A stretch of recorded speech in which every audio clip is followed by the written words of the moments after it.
Welcome to the Costa Rica Travel and Living Podcast. I'm your host, Adam Baker. I'm a British expat that's been living and working here in Costa Rica since 2006. So now I know a thing or two about living in this part of the world. This is the podcast that covers everything from traveling, living, working, and all the tips and tricks you need to know if you're coming to visit Costa Rica. As ever, please don't forget to subscribe and follow along to wherever you get your podcast to never miss one of our weekly episodes. My guest today is Luke Angus. Luke is a British expat that has been out here in Costa Rica for over 8 years. He came over with his Costa Rican wife from Northern England, his 2 children, and has since had his 3rd child here in Costa Rica. We have a fantastic conversation about where Luke lives, in the local town of Escazu, which is to the west of San Jose, very popular with expats and locals alike. It's an area of Costa Rica that has a lot of history and is centrally located. I myself live very close by as well. We chat also about residency, how to get your residency, what are the best methods, and how easy was it for Luke to get his residency. So join along. Hope you find it interesting. And if you have any questions for us, let us know in the comments box below and I'll get straight back to you. So without further ado, let's get cracking.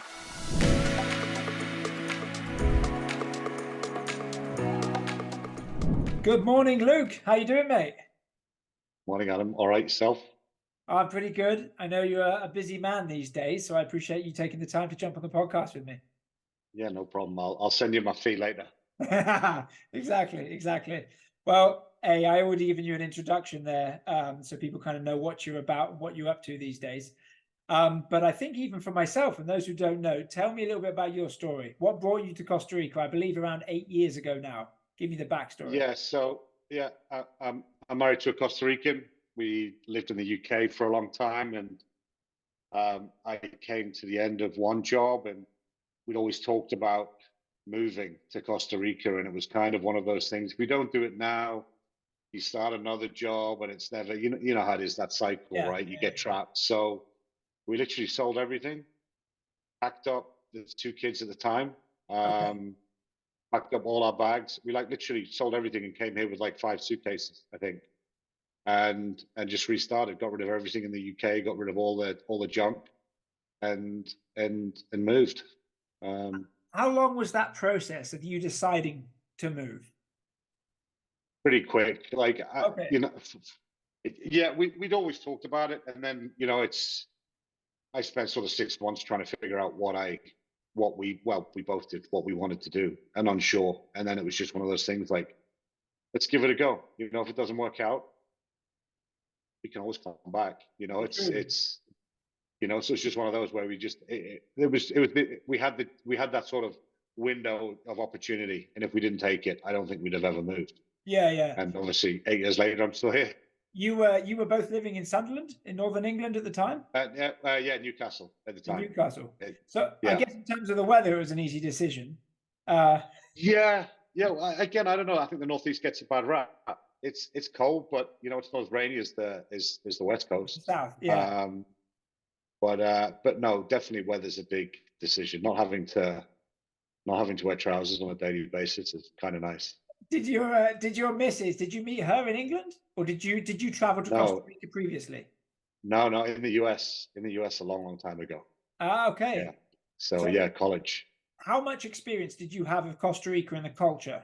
Presumably you traveled back at the time to see a family? Yeah. So yeah, we'd been back and just on vacations, 2 weeks here, 2 weeks there. Yeah. For a number of years. So, and I just done all the touristy things, right? It was all on.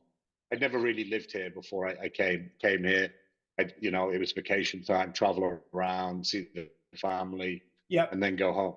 So, but I'd made a lot of trips before we'd moved. I was very familiar with everything, really. Yeah, no, that's good. So obviously your partner's from Costa Rica. You've been back and forth, as many people recommend. Anybody that's thinking of coming to live and work here, especially living, whether it's retirement or just making a change, we always recommend, right, come down as many times as you can, extended stays, get to know the country, the people, the place. Yeah, exactly. I think the more that you can, again, Costa Rica is so varied, right? Whether you want to be in the city, whether you want to be in the beach or in the mountains. Yeah. And again, I think I only came for sort of 2 week windows, but I came multiple times. But I think if you're going to move here, you need to come down for like a number of times, or probably for a month at a time, and Yeah. not just vacation, right? Try Yeah. and live too, because I think, you get a very rose tinted view when you're just on vacation, It's right? just enjoying it. Exactly. Exactly. You're not having to sit in traffic, and you're not having to do the mundane tasks that you have to do on a daily Yeah. basis, right? So, but again, I was very lucky that obviously my wife's from here, so Yeah. It's easy. navigating some of those headaches is a lot easier for me. Nonetheless, when you were thinking about coming over, what were the biggest areas of apprehension, especially bringing two kids from the UK? Like, how old were your kids when you came over?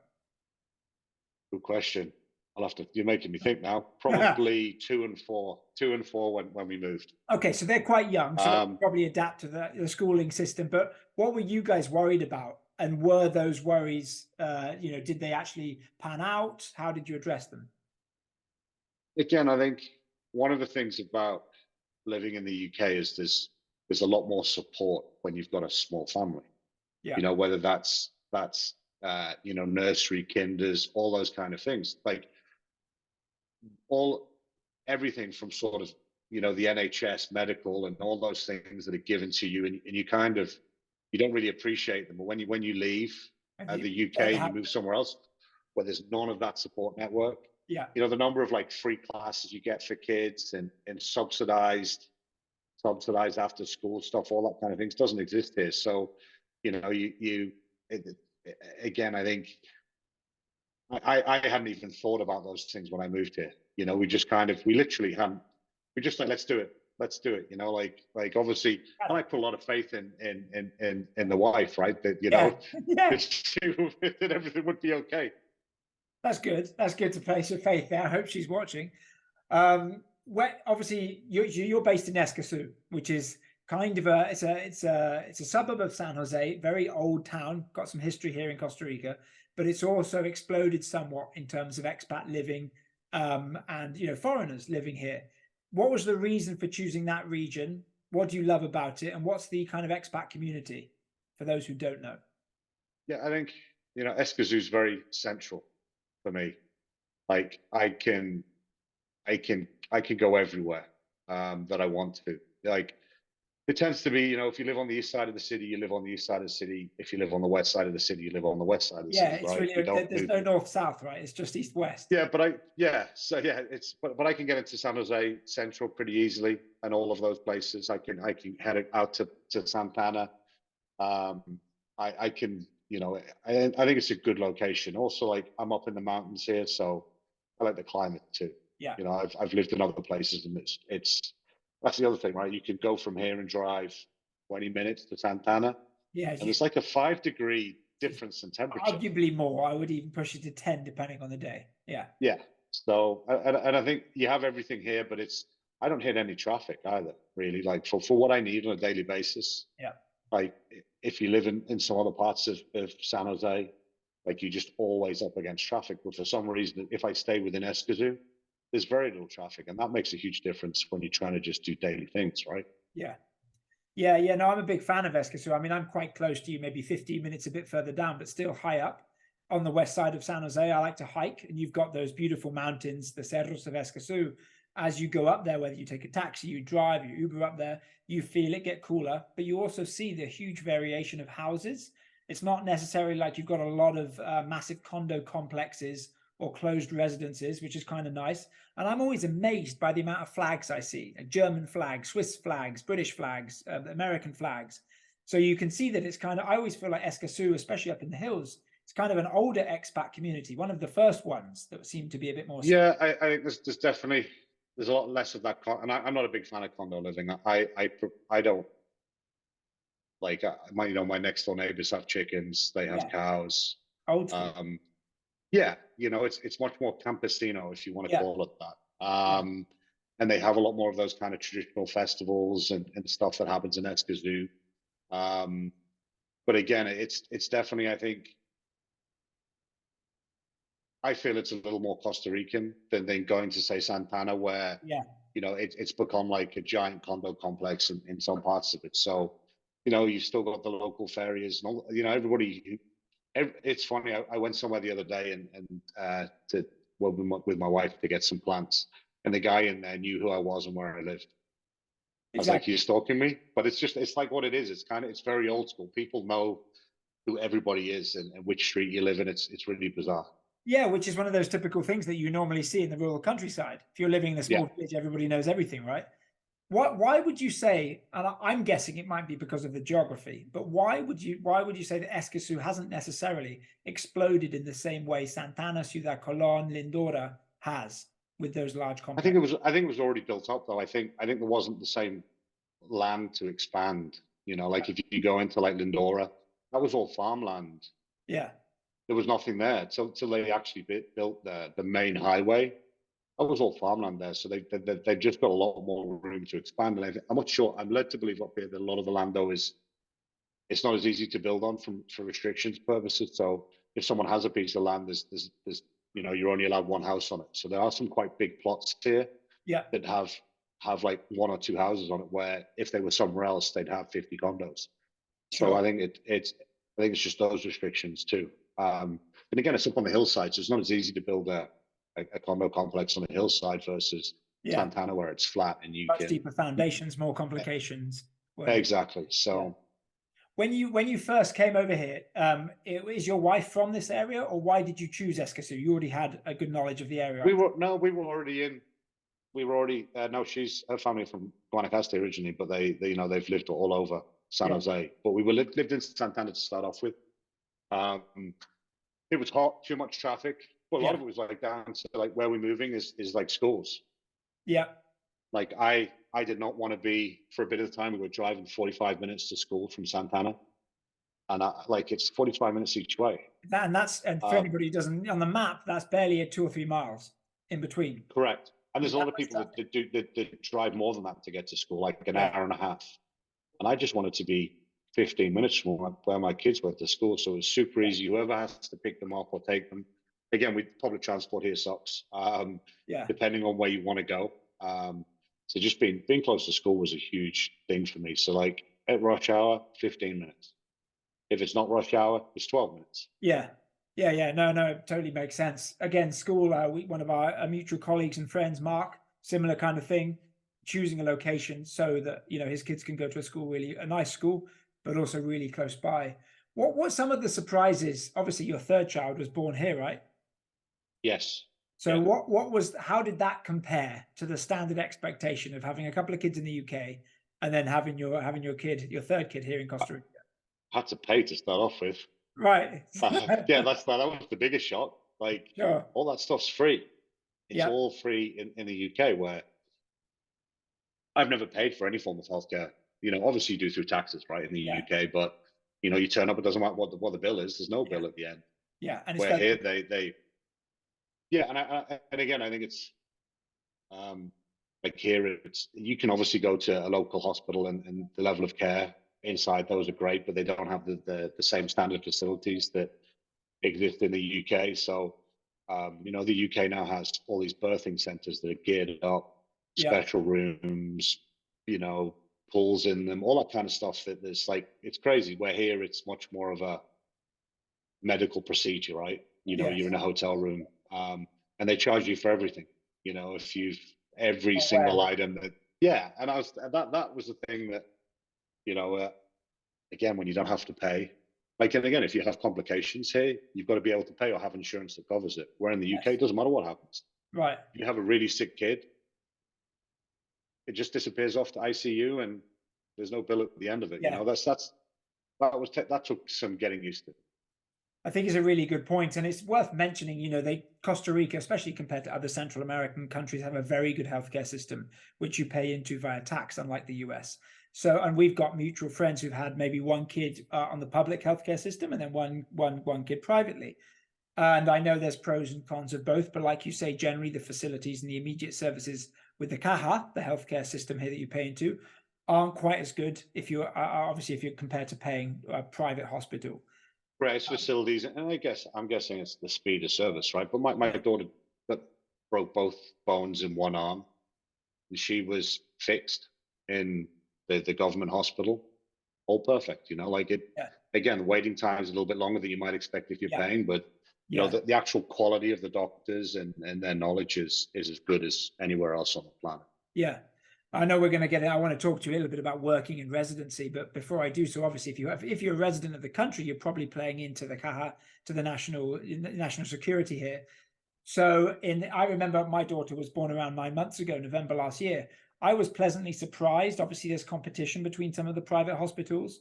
We didn't have, a really good medical coverage like insurance. So I was really planning to spend 2 or 3 grand, and I know that it can go up to maybe 4 or 5 depending on the service, the doctors, but even anywhere between $2,000 to $5,000 compared to the US, if you're not paying with insurance, is incredibly cheap to give birth for. No, I read something online that in the US it can be anywhere from 10 to 40 for a regular birth, no complications. And obviously, you've probably got health insurance, but even if you don't, and you're thinking about that, it's incredibly reasonable. Service is exceptional. Obviously, if you say, if everything goes well and you're maybe only in for one night and you leave. So I thought the experience for me, at least with my daughter, was amazing, incredibly smooth, kind of like staying in a hotel. Planned, everything was done. They gave me half a bottle of wine. They gave you the wine. They gave me the wine. My wife wasn't impressed. After a like, and someone turned up and they gave her food and they gave me food. It was like included in whatever it was, the package. Yes, right. But yeah, I got half a bottle of wine. And my wife wasn't best impressed. Your wife's probably been waiting 9 months to drink something. So like, yeah. Exactly. So yeah, that was a little bit bizarre, but yeah, I still drank it. Very good. But yeah, no, I mean, it makes sense. You've got a lot of good options, especially Escazu. Like you say, it's very center. Yeah, so we haven't discussed yet on the podcast, travel and living. The residency issue is a great question. So how did you go about, like, what can you kind of explain maybe the top 4, 5, 6 ways of getting residency nowadays? And how did you do it? And how complicated is it? I think for an expat coming in, if you're not sponsored by a company, that's obviously one way, and the company will take care of that. But you've got, you can purchase property here, and I can't remember what the value is. I think it's gone down to about 150 grand from 200,000 recently, post-pandemic. And if you make that investment, you'll get residency if it qualifies. You've got the pensionista, is where you have to show that you have X number of dollars every month. Yeah, somewhere I think $2,000 or $3,000, I think. But I think it's 65,000 over a 2-year period to get it. I think you've got to have 65,000 in a bank somewhere. Okay. And it gets paid out, or at least have a proof that you'll be getting X number of dollars from a pension. Per month. And that has to be paid into Costa Rica, which they will tax you on. They will take their social security from that, which covers you here. Well, the other one is if you're married or if you've got kids who are Costa Rican. The easiest one is if your kids are Costa Rican, because it automatically qualifies you, assuming you have, no kind of sort of dodgy background and a big criminal record.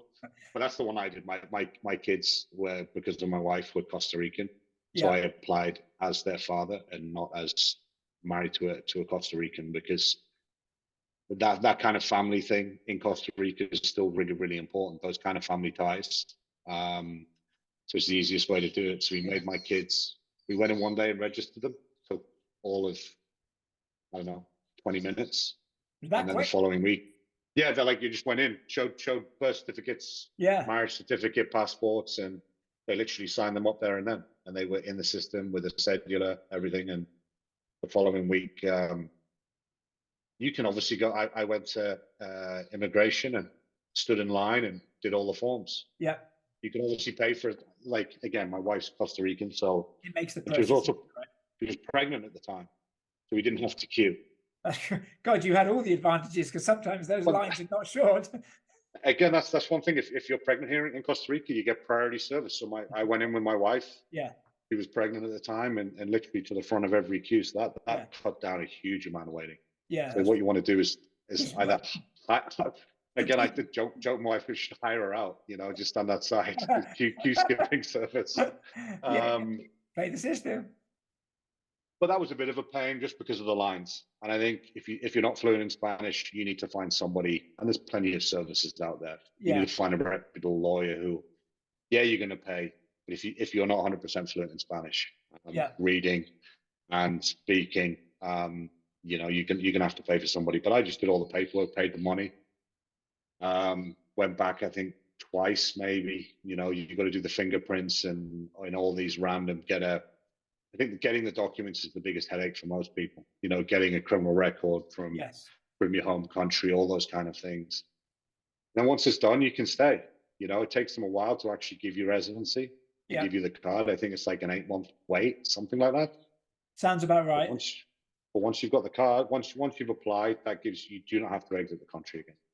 Yeah. And then you I have don't to think it was change difficult. the first couple of years, I believe you change your residency card maybe once or twice because it's 1 year. Then it goes to Yeah. 2, 3 years. And Yeah. then I think. And the renewal, I've just done the renewal process. I know we spoke about this week.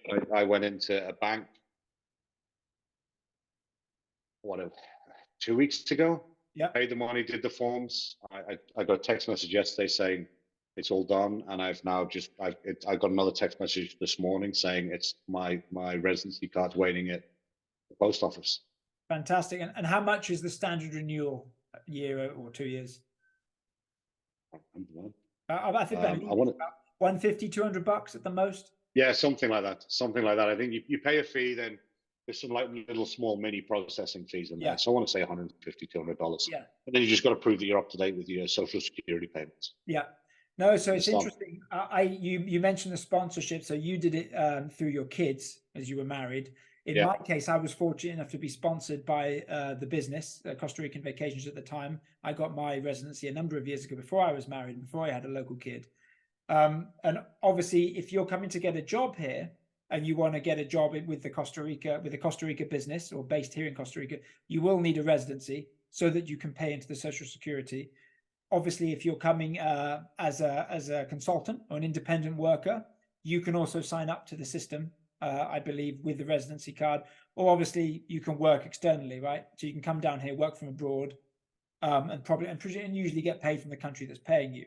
But then you're there's obviously I don't know how many people took it up, that digital nomad visa, but there's obviously a lot of people who are here for 3, 6, 12 months, whatever it is, and move around. So I think there's, especially at the beaches, there's a big chunk of those digital nomads. Yeah, I think they were extended right to 6 to 12 months. You could stay longer. A way of getting people back into the country, prove that you have a certain income, $2,000 to $3,000, I believe, a month externally. So obviously, then that benefits the country, right? It comes in. I remember when I first came to Costa Rica in 2006, and I knew I was going to stay, and I didn't get on the plane to go home. I was 22 at the time. I was like doing a job, I was a tour guide, getting paid under the table in cash. Nobody really knows what you're doing, still leaving the country for my visa every 3 months. I think a few people maybe still do that nowadays, but I know getting in and out of the country, of course, they're checked a little bit more at the border. So you've got to, follow protocol. Again, and I think the other thing is you don't want to get a bad mark against your name. No. By overstaying a visa or anything of that nature, because it'll just become harder and harder. But I think in general, Costa Rica's, there's a lot of bureaucracy and a lot of waiting times to some degree, but there's enough information online now that I don't think it's that hard of a process. That's a good point. I remember when I first came over all those years ago, it's like the technology was somewhat limited. There were no such thing as Facebook groups or easy information. You had to know somebody or have a contact somewhere, because otherwise it was a real pain in the ass. I mean, internet was pretty spotty, especially if you were out in the sticks, in my case, in the cloud forest. Yeah, that was a challenge. Speaking of internet, I may have lost you. That's a funny segue. You seem to. Oh, there you go. You come back. You disappeared for a second. Yeah, I'm back. I don't know if that's your internet or mine. I don't know. Yeah, it's saying that's. As I'm talking about the internet 20 years ago. Yeah, no, that's one thing that you do get here, though, right? You still get occasional power cuts. Yes. Good point. You do get spotty internet at times. But again, no, yeah, like all that. Like when I first came here, you couldn't find anything out online, but now pretty much everything's available online. Yeah.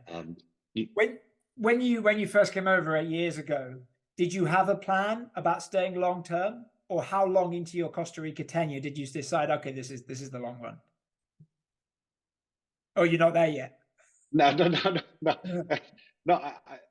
We came with a plan not to go back.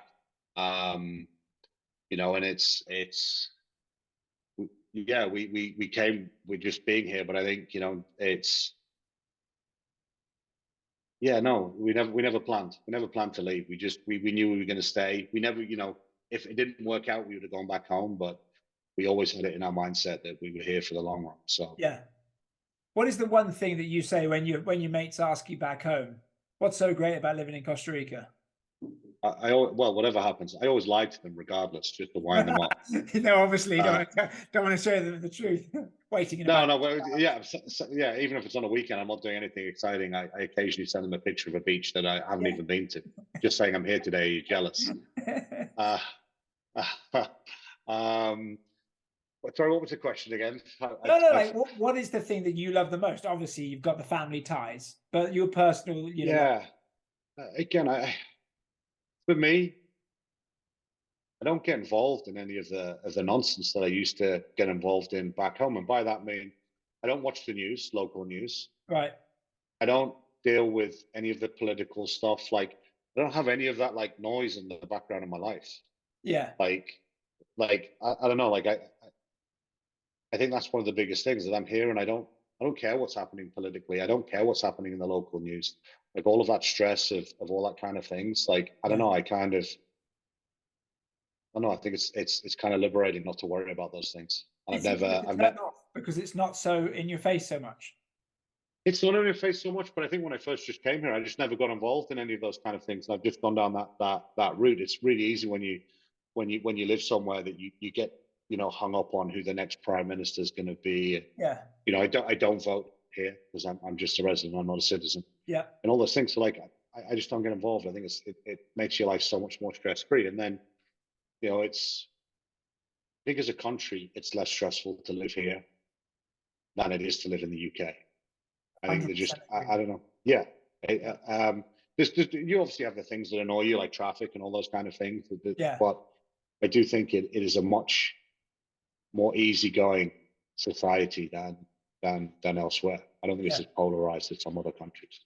Yeah, no, I agree. It's one of the things that when people ask me, and it's as simple as maybe whether it's income tax or family tax or how many things you have to pay, bills coming through the door. I speak to my sister with three younger kids. I'm like, Christ, it's so much easier, it seems, to live here. Pay two or three bills, pay your independent consultant job, make sure you're up to date, and that's about it. In my case, pay the rent.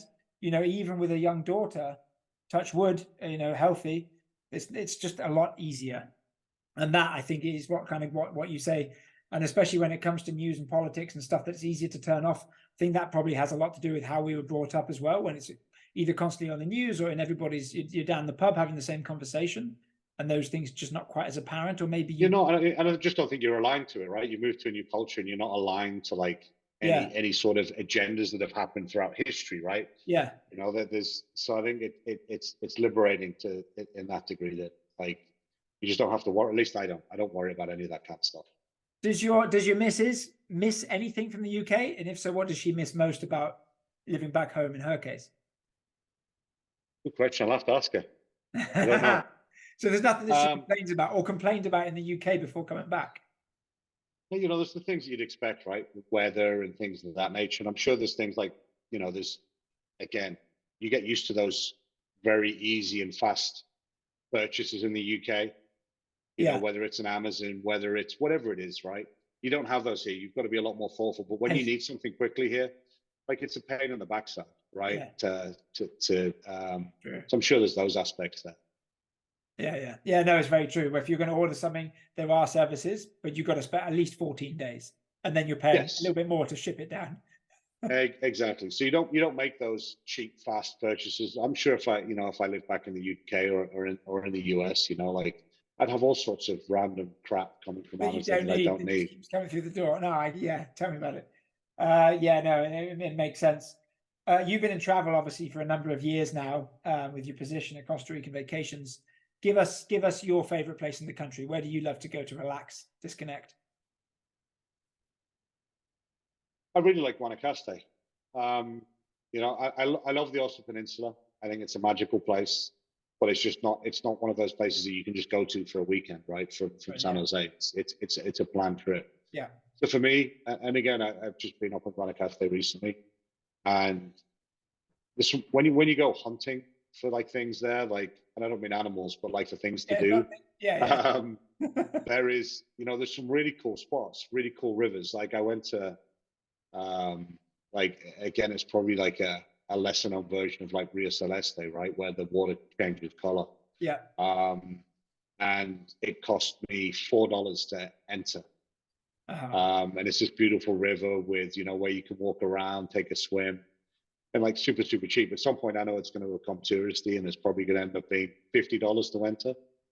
But there's some really cool, like, hidden gems there. And some of the beaches, when you get really far north, like, it's a beach to yourself. They're untouched, and there's some really fantastic beaches like that. And they're not as crowded as some of the Central Pacific ones, where, the likes of Jaco and Mama Antonio, because they're close to San Jose, so a lot of people go for day trips. Sure. So Guanacaste is, if you go hunting, there's some really cool things that you can see. That's a really good point. That hasn't come up before, because if you do live here and you're not too bothered about getting off the beaten path, maybe you've got a 4x4, you can get to some really interesting places before they've exploded, because it is a small country and it's incredibly popular. But it's a really good point with the rivers, the little tours that you see on Instagram and social media that pop up, some stunningly beautiful places that haven't quite become popular yet. I can't remember the name of the website. There's some website, isn't there, that they random waterfalls and random rivers. They've like post. I can't remember the name of it. But even from San Jose, right? There's some really cool like rivers, and we went to one. There was no entry fee. We had to pay the guy that looks after the car, whatever it was, $2. Yeah, sure. But it was like 3 sort of like swimming holes in this river. It was an awesome spot to jump off the top. All my kids must have jumped off this 15-meter thing. Oh, wow. Nice. But water's super clean. Yeah. And then you spend all morning doing that and drive back, and you find some little soda to take lunch. Yeah. And you can do all that from like a 30-minute drive from San Jose. There's some really cool like day trips from here if you're prepared to go off the beaten path. For sure. I got to wait a couple of years until my daughter gets a little bit older to get back to that, but I cannot wait to do that. And obviously I get to see it through her eyes again. So then it gets all, reminds you of where you are, so you don't get complacent with living here, which can happen after a while. Before I leave you, my last question is, we discussed it a little bit earlier, one piece of advice for anybody thinking about coming to live over here. What's your top piece of advice?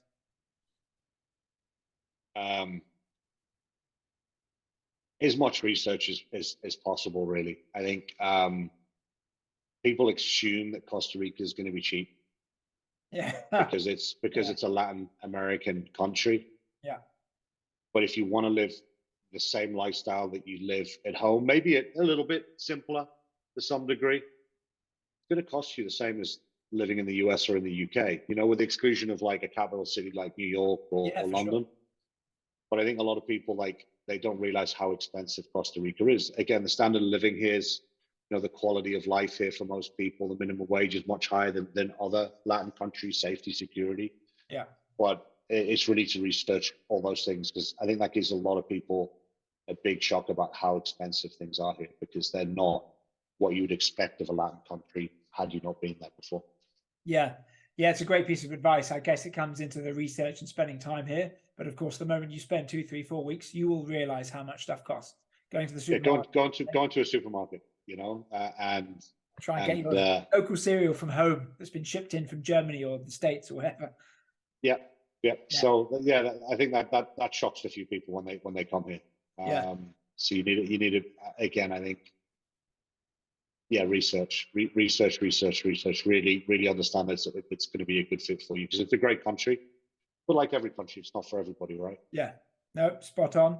Hey, well, I appreciate you taking the time to chat with us over half an hour. A lot of sincerity, usually more humor. So I'm glad I've caught you on a good day. Appreciate the tips. It's very good indeed. Well, hopefully I'll get you back on the podcast soon when your time allows. Luke, all right. Thank you very much, mate. I'll put your contact details in the podcast and on YouTube. So if anybody wants to reach out to you with any questions, they can do so. And I'm sure you'll provide very serious answers in response. I'll try to be well behaved, at least some of the time. Awesome, mate. Take care. Look forward to chatting. All right, take it easy. It's been a pleasure, buddy. Ciao. Yes, bye-bye. A very insightful chat with Luke. Usually you get a lot of humor with Luke, so it was great to have a chat with him for half an hour.